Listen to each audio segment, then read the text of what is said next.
गुजरात प्रांत के काठियावाड़ क्षेत्र में समुद्र के किनारे सोमनाथ नामक विश्व प्रसिद्ध मंदिर में यह ज्योतिर्लिंग स्थापित है। पहले यह क्षेत्र प्रभास क्षेत्र के नाम से जाना जाता था। यहीं भगवान श्री कृष्ण ने जरा नामक व्याध के बाण को निमित्त बनाकर अपनी लीला का संवरण किया था। यहाँ के ज्योतिर्लिंग की कथा का पुराणों में इस प्रकार से वर्णन है। दक्ष प्रजापति की 27 कन्याएं थीं। उन सभी का विवाह चंद्रदेव के साथ हुआ था, किंतु चंद्रमा का समस्त अनुराग व प्रेम उनमें से केवल रोहिणी के प्रति ही रहता था। उनके इस कृत्य से दक्ष प्रजापति की अन्य कन्याएं बहुत अप्रसन्न रहती थीं। उन्होंने अपनी यह व्यथा कथा अपने पिता को सुनाई। दक्ष प्रजापति ने इसके लिए चंद्रदेव को अनेक प्रकार से समझाया, किंतु रोहिणी के वशीभूत उनके हृदय पर इसका कोई प्रभाव नहीं पड़ा। अंततः दक्ष ने क्रुद्ध होकर उन्हें क्षयग्रस्त हो जाने का शाप दे दिया। इस शाप के कारण चंद्रदेव तत्काल क्षयग्रस्त हो गए।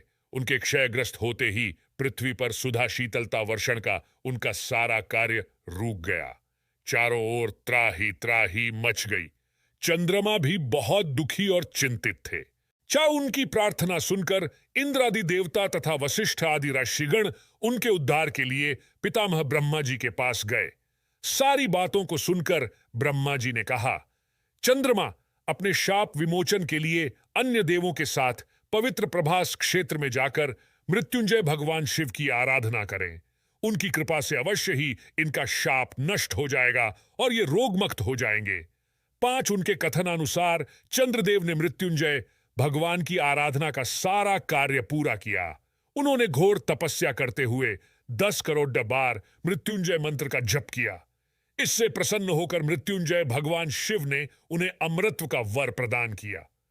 उन्होंने कहा, चंद्रदेव तुम शोक न करो, मेरे वर से तुम्हारा शाप मोचन तो होगा ही, साथ ही साथ प्रजापति दक्ष के वचनों की रक्षा भी हो जाएगी।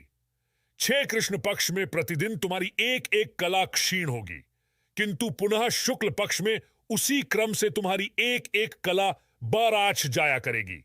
इस प्रकार प्रत्येक पूर्णिमा को तुम्हें पूर्ण चंद्रत्व प्राप्त होता रहेगा। चंद्रमा को मिलने वाले इस वरदान से सारे लोगों के प्राणी प्रसन्न हो उठे। सुधाकर चंद्रदेव पुनः 10 दिशाओं में सुधा आप मुक्त होकर चंद्रदेव ने अन्य देवताओं के साथ मिलकर मृत्युंजय भगवान से प्रार्थना की कि आप माता पार्वती जी के साथ सदा के लिए प्राणों के उद्धारार्थ यहां निवास करें। भगवान शिव उनकी इस प्रार्थना को स्वीकार करके ज्योतिर्लिंग के रूप में माता पार्वती जी के साथ तभी से यहां रहने लगे।